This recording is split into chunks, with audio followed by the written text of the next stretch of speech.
Zara loved asking why. Why do stars twinkle? Why does toast burn? Why does her cat only knock over water on Tuesdays? Her room looked like a mini science lab, string lights shaped like atoms, a robot made from cereal boxes, and notebooks stuffed with scribbles and ideas. One night, as she stared out the window, Zara noticed something strange. The moon looked smaller than it did yesterday. Maybe it's shrinking, she gasped. Most kids would let it go, but not Zara. She grabbed her moon log, a flashlight, and her emergency midnight goggles, then tiptoed past her snoring cat to the backyard. There, under the stars, she started the great moonlight experiment. First, she tried measuring the moon with her ruler. Didn't work.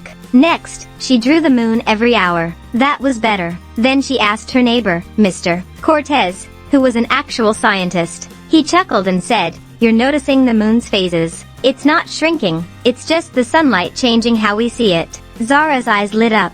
So it's a light trick? Exactly. And you figured it out with observation and curiosity. That's what real scientists do. Zara didn't stop there. She made a whole chart of the moon's phases. Then she made a moon pizza with toppings shaped like crescents and full moons. At school, she shared her project during Science Week. Everyone loved it. Even her teacher asked to keep a copy of her moon log. Moral story is asking why can lead to amazing discoveries. Stay curious. It's how real science starts. Thanks for watching.